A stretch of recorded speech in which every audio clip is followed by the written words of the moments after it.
Hello, everyone, and thank you for joining us. Today on the Dairy Signal, we have a really special opportunity to think about what's happening on our farm, but also what could happen on our farm in the future as we look at different expansion opportunities and models and different pathways with some research backing all of this information. But before we dive into that here this afternoon, let's talk a little bit about today in history. Now, today there's some very big, momentous occasions that happened. Not exactly happy ones, though, if you will, as it was on this day in 1865 that President Lincoln unfortunately passed away due to the bullet wound that was inflicted the night before from John Wilkes Booth. And it was also on this day that in 1912, the Titanic sank 6 days after departing from London on its maiden voyage. So, big moments in history. Like I said, not exactly the most happy of moments, but moments nonetheless that are we often think about or have learned about within our time in education. But today, if we're thinking about education and things we can be learning, we're going to take it all the way back to the farm side of things. And joining us this afternoon is Lynn Olthoff, who is a PhD student in dairy management at Michigan State University. So, Lynn, we're excited to have you joining us here today as we really look at some interesting research and modeling. So, before we dive into that, though, would you mind providing our listeners a little bit about yourself before we get started? Yeah, thanks, Amber, for the introduction. I'm really excited to be here today with you guys to share the research that we've been working on over the last several years. I grew up on a small dairy in West Michigan. We milked 60 cows on a pasture-based system, and when I was growing up, I really thought the dairy industry, you're either going to be a producer, maybe a milk hauler, maybe a little bit of a nutritionist, but I really didn't understand the opportunities in the dairy industry until I started at Michigan State in 2017. So I came to Michigan State and did the 2-year Ag Tech program. From there, I wanted more opportunities to learn about the dairy industry and all the opportunities there are out there. So I transferred in the Ag Business program. That was before we had a dairy concentration at MSU. And one thing led to the next. I had some really great internships, met some really great people through Dairy Judging and Dairy Challenge. And that led into a fellowship program for my master's with VitaPlus. So I am the VitaPlus Dairy Nutrition and Management Fellowship student, and I've been their student through my master's and now into my PhD too. So I'm very thankful for that connection with industry and help to build connections within my research as well. So. Well, we're excited to dive into your research here momentarily, especially as, it's something that is it's so much discussed here in today's dairy sector is not only where are we at, but what can we do to better our dairy in lots of different avenues in different ways. And we're going to look at just one, well, I guess technically 4 different paths of what that could look like. But I do want to remind listeners, if they're watching live, you can ask your questions for today's episode. So make sure to do so via the Slido feature to the right of your screen if you're on a desktop device. And if you're on a mobile device, you can scroll on down below and type in your questions there. But with all of that being said, Lynn, I'm going to let you take it away and get us started. Awesome. Thanks, Amber. So my presentation today is titled Modeling a Path Forward for Expanding Dairy Producers.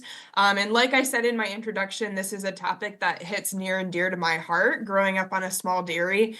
And I really enjoy interacting with producers as they try to navigate the industry that's ever changing and make decisions that are best for not only their operation, but also their family and the longevity of their farm. So before I get too far, I do want to thank my co-authors on this. Kevin Duvetter is with Elanco. He spent several years at K-State, but he was a huge help on this project. And also Corey Clark, who works for MSU Extension. Both of them were really helpful when it came to the economic side and sharing these results. And then also Dr. Barry Bradford, who is my PI and worked right alongside me on this project. So I always like to start out with a little bit of a review on the history, right? And so when we think about the U.S. Dairy industry as a whole, I think it kind of goes back to the number of dairy herds and the milk production trends. And so the green line here represents the number of licensed dairy farms. And the blue line represents the total milk production that the U.S. produces each year. And so we can see with the green line, we have a gradual decline in the number of licensed farms all while we see an incline in the total milk production that's being produced. So over the last 20 years, we've seen about 40,000 less dairies in the United States. And we've mainly seen this steep decline in dairy herds that were milking less than 200 cows, but we're seeing an increasing number of herds that are milking more than 1,000 cows. So those 200 cow dairies are either expanding and getting bigger to try to gain more profit, or they're just getting out of the business altogether. So we're really trying to find opportunities for those dairies to remain viable within the industry. Taking a look at these different herds on a net returns by herd size perspective, the light blue line on the bottom represents herds between 50 and 99 cows, and then the dark blue line on the top represents herds greater than 1,000 cows. And so on the y-axis is dollars per hundredweight, and then on the x-axis is our base year. And so we can see that as farm size increases, as we go from that light blue line to the dark blue line, we're gaining net returns. So we have more net returns for larger dairies compared to smaller dairies, and they also have less total cost per hundredweight. And so likely that's being able to spread those fixed costs of an operation that you're going to have no matter how many cows you're milking. You're able to spread those costs out over a greater number of cows. So all of this information kind of led us to our project question, which was, what is the most profitable, efficient, and least risk methods to expansion for small dairy farms here in the US? So to do this, we had 4 different scenarios that we took a 250 cow dairy through. So scenario A was doubling everything. So we doubled our cows, our land, barn capacity, milk storage, and manure storage capacities. So we went from 250 cows to 500 cows and doubled everything. And so that led us to our total investment costs of about $4.8 million. And that $4.8 million really guided our decision-making in the next 3 scenarios. So with that $4.8 million, we bypassed the land investment, and we were able to scale up our infrastructure and our cow numbers at a greater scale while purchasing the forages to feed the same diet that we fed in scenario A. So really the only difference between scenario A and scenario B is that we're not investing in land. We're making as much forage on the land that we own, and working with nearby farms to kind of fill the gap where we need that forage at. So we're able to scale up the cows in the herd at a greater rate. Scenario C is very similar to scenario A or to scenario B, where we're bypassing that land investment. And so the difference in this scenario is that we're changing our diet. So we're focusing more on a byproduct heavy diet. We're making as much forage as we can on the land that we own, but we're not purchasing any forages. We're relying more on the byproduct market in order to feed our cows. So once again, we're scaling up at a greater rate, but bypassing that land investment. And lastly, scenario D is kind of the $1 million question within the industry. And it's, what about robots, right? Are robots going to help our business remain viable? And so in this scenario, we're scaling up cows, we're scaling up land and the infrastructure as much as our capital, that $4.8 million allows, while investing in robotic milking systems. So Lynn, before we move on too much from here, and maybe this is something you're going to get into, but if not, let's talk about the base farm of 250 cows. Yeah. How did that come about? Because that feels very specific, especially when we're thinking about this is kind of idea for the entire US. And we know dairy farms across the US are very different and vast. Yes, absolutely. So I will get into what that 250 cow farm looks like.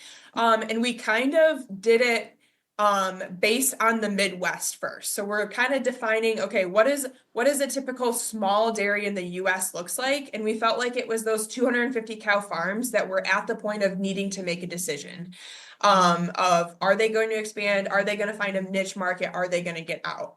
And so we really started with the Midwest, and we're like, okay, this is kind of the target area, but we are building a model that later on we hope that can be adopted. So like a 250 cow in California looks very different from a 250 cow in Michigan, right? So we hope that like the model can be used in different scenarios, but we primarily focused it on the Midwest, and so that Michigan herds, Michigan, Wisconsin, Indiana, those types of herds, which herds are making decisions. So Thank you for that. That helps at least as we go forward here, having a little bit of a baseline of, okay, so this is kind of some of the decision makings. I know we'll go into a lot more of that here, but at least gives us a little taste of what is yet to come as to why. yep, absolutely. Absolutely.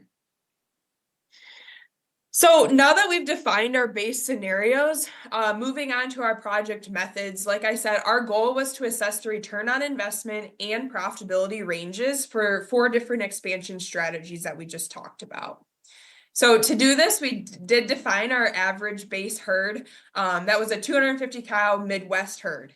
And so to do that, we utilized DRMS records, extension articles, peer-reviewed research, all to kind of build that model. So what's our repro statistics? What's our turnover rate? All different things like that we use to define that base herd. And like I said, in our extension tool, you can change all of that. So if you're milking 300 cows, you can put 300 cows. If you have a really good pregnancy rate, you can put that in, and that will all impact the calculations on the back end as well. So after we got our base herd defined, we then moved into the Monte Carlo portion of this project. And I'll talk about Monte Carlo analysis a little bit later, because up until 2 years ago, I had no idea what that was either.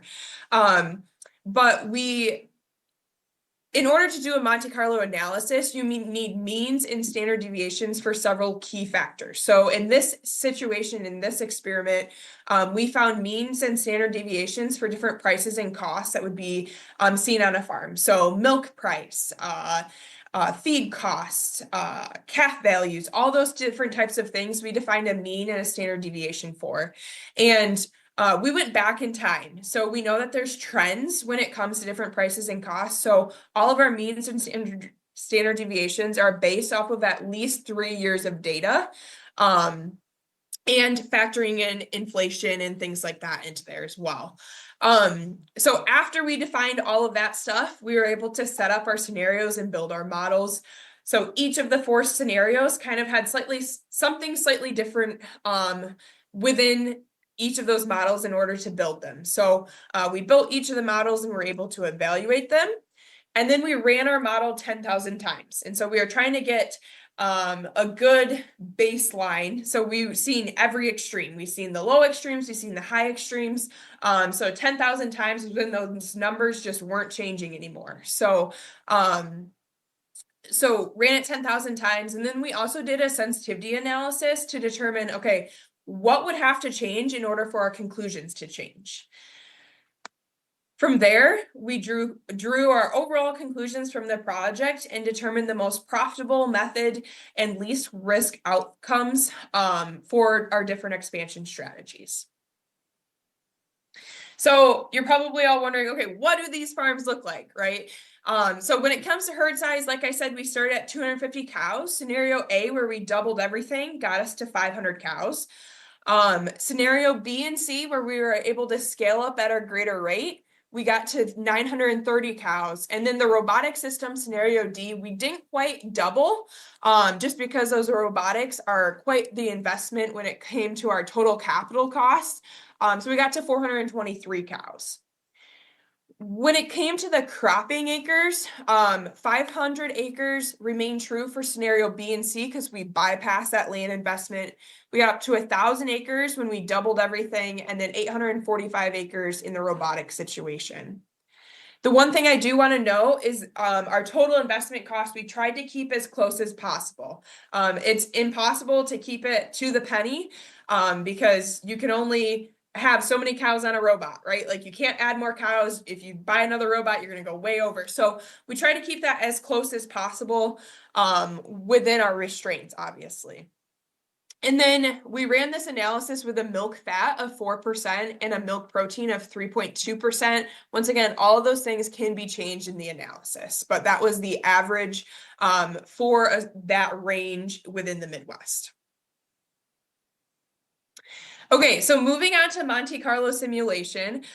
Some of you may have seen the movie Moneyball, where they hire a guy who's really into statistics and figuring out where they're going to hit the ball in different scenarios. And so Monte Carlo simulation is something that the MLB actually uses very regularly to determine whether a player is going to the probability of them grounding it out to second or pop flying it to left field.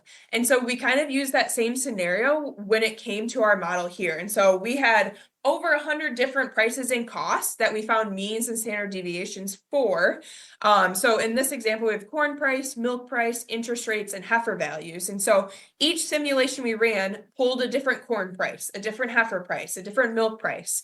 And so we were able to get the extremes of all of those prices and incorporate those into our model. So once again, we ran this 10,000 times. So we had 10,000 different corn prices, 10,000 different milk prices, and so on. So Lynn, when we're on that, quick question. So why those 4 areas? Because I know those are very common and those are the ones that come to mind when I'm thinking about, oh, these are definitely varying, fluctuating in price and all of those good things. But why those 4? Or were there more than 4 that you guys went through as well? So kind of explain that, if you will. Yeah. So this was just for the sake of trying to demonstrate what we did for each scenario. We had over 100 different variables that we found means and standard deviations for. So this was just like the common ones that people think of, and I thought it was like would be most relatable. But yeah, we did have over 100 different means and standard deviations that we found, so all of them would have these curves as well. So well, that's very impressive. That is an undertaking to get all that information for. So I'll let you keep going on, but I think that was important to make sure that people understand it isn't just these 4. There's a lot more that go into it. Absolutely. Thank you. Okay, so we're going to kind of switch gears and transition into our results. We're going to primarily focus on profitability, efficiency, and solvency in this presentation today. So when it comes to profitability, I first want to start out with our annual net profit. And so this is dollars per year, recognizing that each farm's milking a different number of cows, right? So this is not per cow, this is per farm per year. And the first thing we notice is that scenario B, where we're purchasing our forages and we're doubling everything, has the greatest average net profit per year at about $500,000. The next thing we notice is that the robotic milking systems actually led to the least variability in our annual net profit. They're the most predictable outcomes when it comes to profitability. And then our byproduct heavy diet, this probably isn't a surprise to anyone with the variation in prices, but the byproduct diet led to the most variable annual profit. So it has the largest error bars. We were also interested in looking at our total return on investment, and this is a measure that we looked at after the 10 years. So we ran our model and we ran it for 10 years. So a lot of our analysis will look at either an average over those 10 years, we'll look at after the 10 years, but that 10 years is when, okay, we're probably going to have to make another decision. Maybe the parlor's wearing out, maybe we need to replace some things. Maybe we need new bed or free stalls or things like that. So 10 years was kind of the recommendation that we had when we met with different building people and then also the bank. The bank's like, to go over 10 years is kind of, you don't know what the market's going to do. So that's kind of how we set those 10 years. But looking at our total return on investment ratio, we can see that scenario B, where we're scaling up at a greater rate and purchasing those forages, is actually the only scenario with a positive return on investment after those 10 years, and it's by 4%. We do know that scenario B and C had the greatest return on investment across the 4 scenarios, but they also led to the greatest variation. And likely a lot of that is due to they're milking the most number of cows. And it's like they're milking more by a lot, right? Like by 300 cows at least. So a lot of that variation could be due to the number of cows and the number of inputs that those farms require. So next we're going to transition into efficiency. And I think this is where a lot of the robotic people kind of focus their attention on, is the labor cost per hundredweight. And this was an average over the 10 years. And we can see that the robotic milking systems do have an advantage when it comes to labor costs per hundredweight. And they have the least amount of it at about $1.47 per hundredweight. Transitioning into solvency, we were interested in our debt to asset ratio after the 10 years. And once again, scenario B is using the least amount of debt at the end of those 10 years. And so that tells us that they have the greatest ability to meet their long-term financial obligations after those 10 years. And so the $1 million question is, does it cash flow? And I think that's a really important thing is we can have all these plans and make all these investments, but if it's not cash flowing, we can't pay for those investments. And so this graph shows our annual net cash flow. And so on the y-axis, we have the risk in the percent of years. So the number of years that we have success where we have a positive cash flow versus failure where we have a negative cash flow or where we break even. So obviously the green is a positive cash flow and red is negative cash flow, and then the gray is the break even point. So we can see that scenario B, once again, that's the purchase forage diet, has the greatest chance of cash flowing each year. About 4 out of every 10 years, they'll have a positive cash flow. But overall, over those 10 years, they averaged about $196,000 per year of cash flow.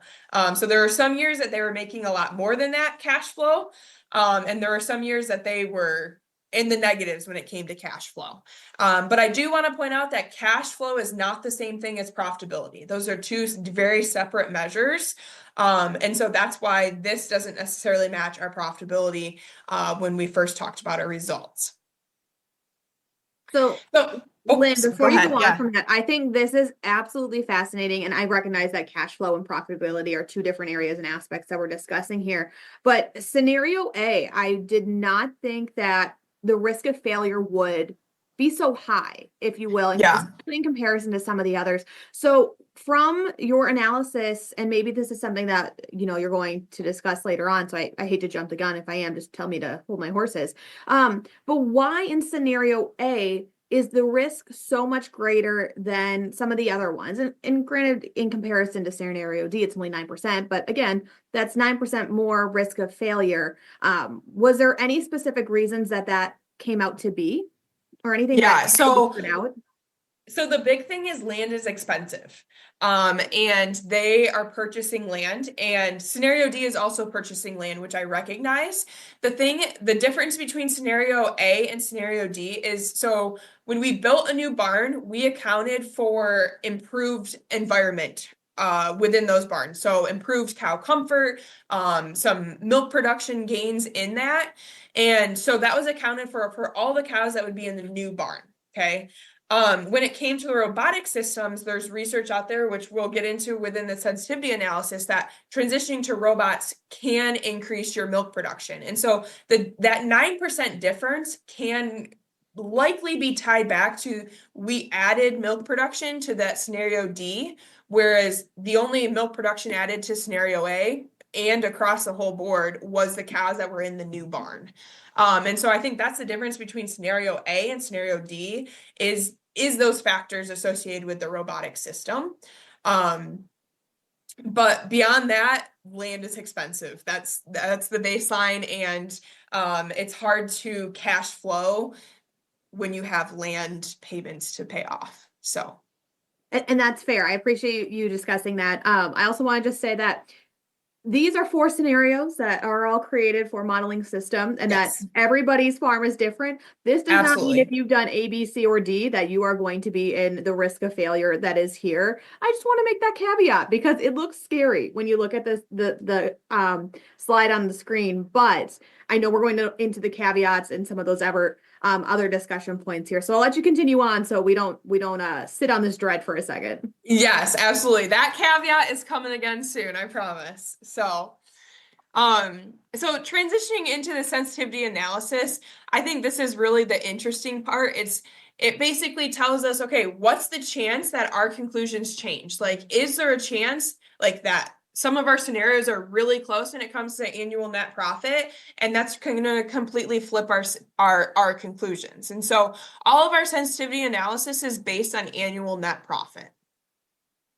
So first, taking a look at our feed price, just to orientate you to my graph, net profit annually, and that's the price per farm. So remember, that doesn't account for scenario B and C having a lot more cows than scenario A and D, is going to be on our y-axis, and then the variable that we're testing is on the x-axis. And so when it came to feed price, our starting feed price, what we factored in, was a current lactating diet of $9.64. And obviously we had diets for dry cows and other things like that too. But I thought the lactating cow price, that's typically a price that producers kind of have in their mind. Okay, I'm paying this much to feed a cow each day. So we kind of started that out at $9.64. And based on our slopes of our graphs, we can see that the more cows you feed, the greater the rate of reduction in your annual net profit. So the blue line is scenario A, where we're doubling everything. The green line is scenario B. The orange line is scenario C, and then the red line is scenario D, which is our robotic system. And so we can see that if feed prices increase by 14%, and this is if nothing else changes. So it's kind of hard to say that, okay, feed price is going to increase, but milk price isn't going to increase, right? Or vice versa, right? So if nothing else changed and our feed costs increased by 14%, scenario D, the robotic milking system, would be the most profitable annually. So looking at milk price, we had a milk price, and this was, I know prices are changing all the time, but this was when we kind of began our study. We had an average over the past 3 years of 270 per hundredweight in fat and 249 per hundredweight in protein. And so that was, if milk price didn't change, 0% change, that was where it was at. But we can see with the slopes, the more cows you milk, obviously the greater annual net profit you have when that milk price increases. So milk price would have to decrease by 8% in order for the robotic milking system to become the most profitable. And then this is kind of going back to the question that we just discussed, but what happens if robotic milk production changes? And so we looked at several studies, and studies kind of range from 5 to 10% of the milk bump that they would gain compared to original production. So moving cows from a freestyle barn to a robotic milking system, obviously you're going to have some of those cows that don't transition well. You're always fetching them. They just don't work in a robotic system. Okay. But typically the range is between 5 and 10%. And so we plugged in a 7% increase in robotic milk production within our model. But we wanted to see, okay, if we're over predicting this, what does it say? And if we're under predicting this, what does it do to our conclusions? And so we can see if the robotic milking system, if implementing robots increased your milk yield by 22% or more relative to the conventional milking system, scenario D becomes the most profitable option.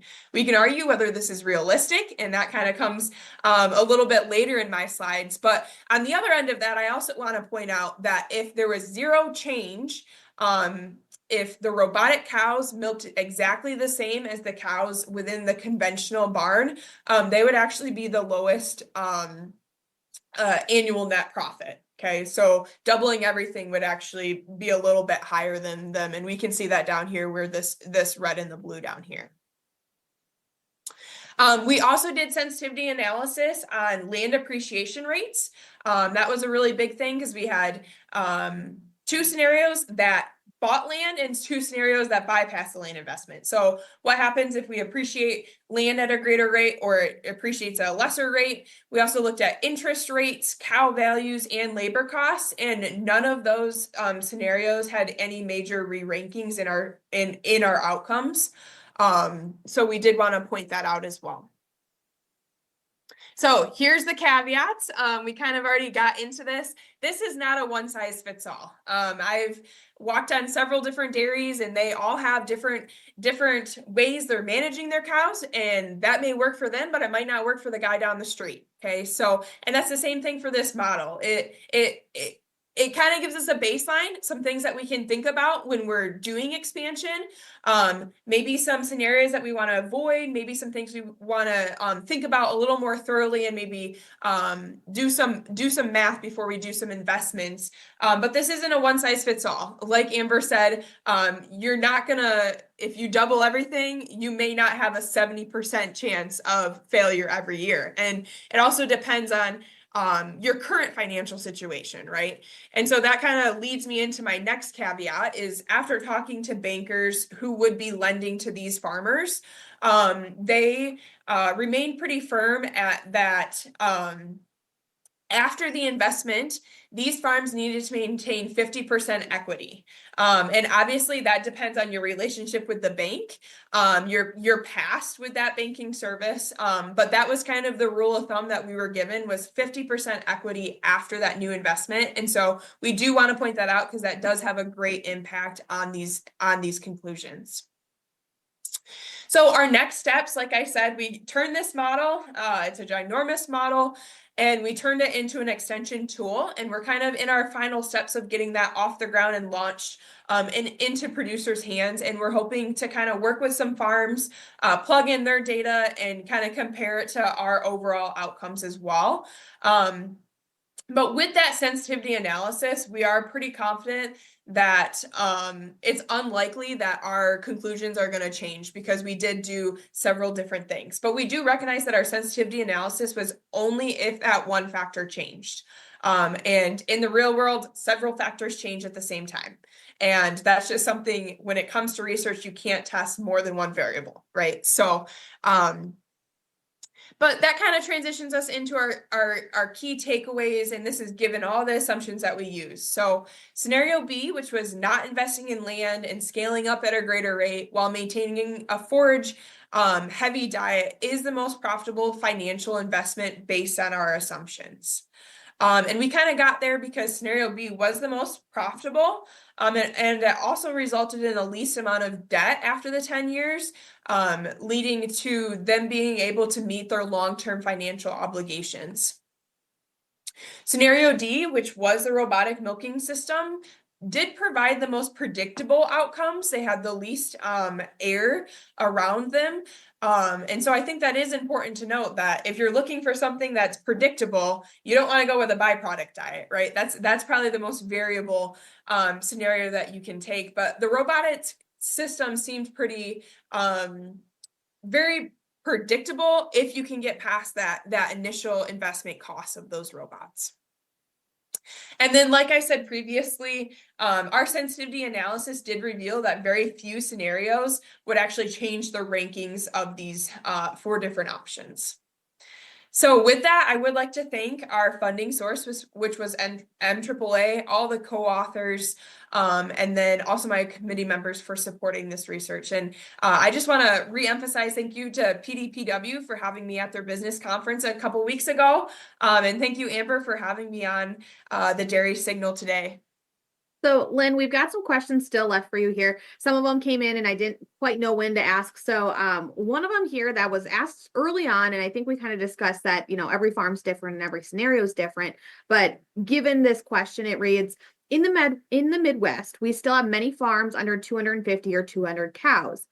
Do these models still apply for these types of scenarios and discussions? For example, going from 100 cows to 200 cows.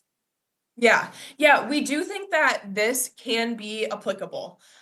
So obviously it does depend on, so when it comes to environmental cost, right? So at what point do you become a CAFO? And that depends on each different state kind of has their own limitations. So we did do it based on the Michigan CAFO requirement. So when they got to that 930 cows, there was some additional cost, which is kind of minute and some additional things. But going from 100 to 200 cows, we could say that we believe that these scenarios would probably still apply, but that is why we do have the extension tool that is coming out that you can change your outcomes. Or change your inputs, right, to figure out which scenario takes place. But yeah, I would be pretty confident that the 100 to 200, if you have the market for that milk, would obviously be in that situation. We do have farms that are at the point of, okay, if you don't expand, we can't pick up your milk anymore because you're not filling a truck, right? So that does kind of play into this situation, but we didn't factor that in here. So Okay. Next question here reads, did your sensitivity analysis consider external shock factors like policy, climate-related risks, etc.?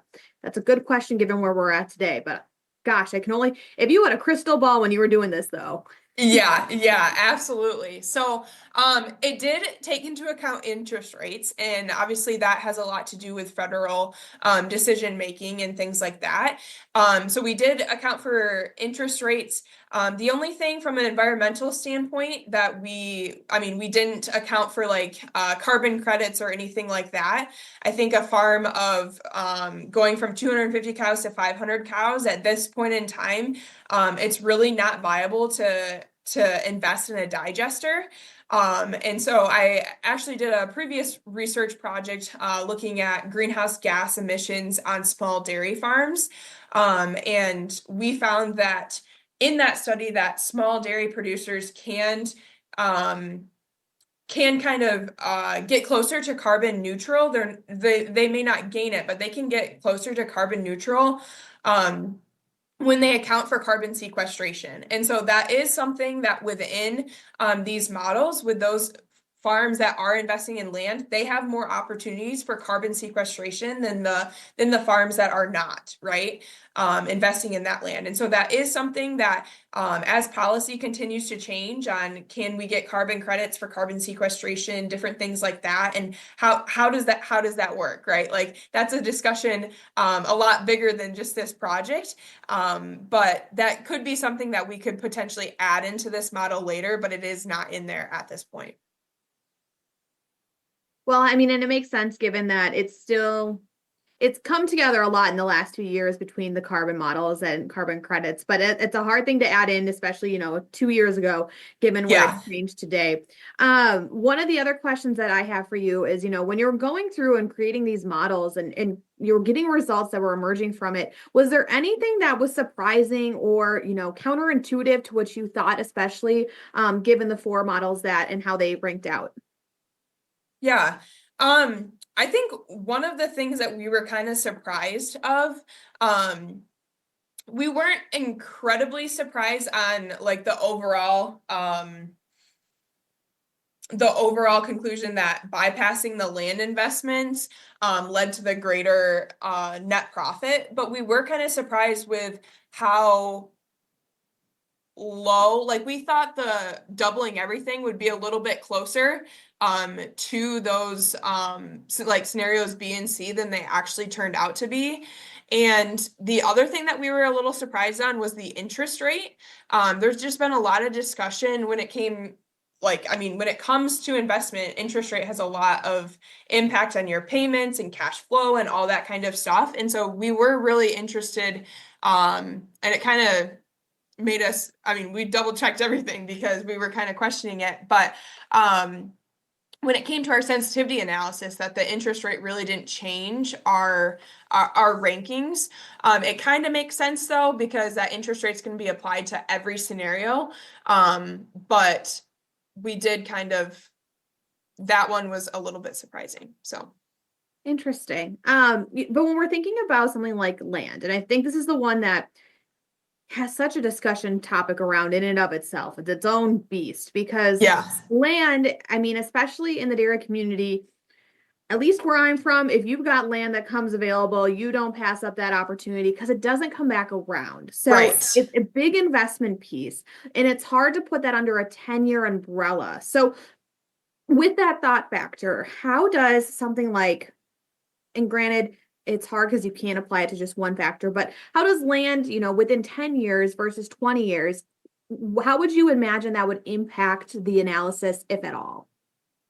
Yeah, so when it came to the 10 years, I do want to point out that that land, so we basically had two different loans within our models. And so we had a short-term loan and a long-term loan. And that long-term loan was like a 25-year loan. So that land was spread out over that 25 years, but we only looked at it over the 10 years. So they are still going to be paying for it after the 10 years, but we only looked at it within that time frame. So I don't think it's really going to change because that's kind of what we did. But I will say that like when we were trying to get to that 50% to maintain equity, 50% equity, we first took when we were looking at our two loans, if we had to like have money from the bank in order to invest in this, right? We put it towards the short-term loan, like we're going to buy cows with that money rather than put that towards the land investment, if that makes sense. So That does. That does. And that helps put it in frame and in perspective because I was like, gosh, 10 years for land, if I could pay that off. yeah. Wonderful. But okay, that helps explain that. And let's talk about the tool that the extension tool that you've created. When is kind of that expected release date, or what does that look like? Because I know that after this discussion, I'm like, gosh, I just want to go and play around with it and see the Yeah. different factors and how they impact. So I'm very curious as to what that timeline looks like for you all. Yeah, it is super fun. It was really fun to build, and just having conversations with producers that like want to use this tool. And so we're really close to getting it out. We do want to like use some farms in the area to like plug some data in just to make sure like all the clinks are out of it and like it's working properly, because we did have to transition it to a different platform to make it like publicly available because not everyone's going to have a Monte Carlo extension in their Excel, right? So we did transition it into a different platform, and so we just want to make sure that platform's working. But I can see by the middle of the summer for sure, it should probably be out and publicly available. So we're really excited about that. Well, that's something that people will definitely have to keep, their eyes and ears open for because that'll be very, very interesting when that does come out and being able to see what kind of that does different scenario wise is.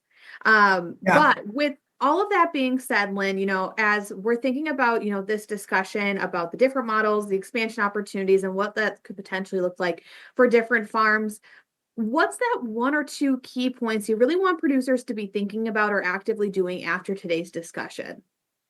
Yeah, I think the biggest thing is to have a meeting with all of your owners, all the big people involved in your operation, and determine the goals for your operation. Is your goal for your operation to hand it off to the next generation? Is it just to get to retirement and then figure it out from there? Like, what's your goals for the operation? And I think that really impacts the method of expansion you're gonna take.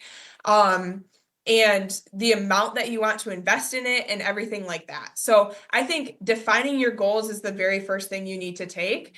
And then also look at your budget, right? Like if you can't put if you're not in a financial situation to do an expansion, it's probably not the right decision for your farm, right? We don't want to put a farm in a worse situation by expanding, but if it's within the farm's financial means and within the farm's goals, I think it's something to always consider. Well, Lynn, I appreciate your time here, especially going through these different scenarios and different ways of maybe thinking about what expansion could potentially look like for people who are listening here today. So, thank you so much for your time here this afternoon. Yeah, thanks for having me. I really appreciate it. I have to say it has been a true pleasure to be able to listen to and figure out kind of what this means for our family farm. And I hope others listening also have some of those takeaways as well. But I have to say that with the Dairy Signal here, we've got not only a lot of great educational opportunities to learn at your fingertips, but as professional dairy producers, we also have in-person learning as well. So make sure to head over to our website to learn about what's coming up in the world of professional dairy producers and where we can see you next. But for now, thank you for joining us here this afternoon, and we'll see you here tomorrow on the Dairy Signal. Bye now.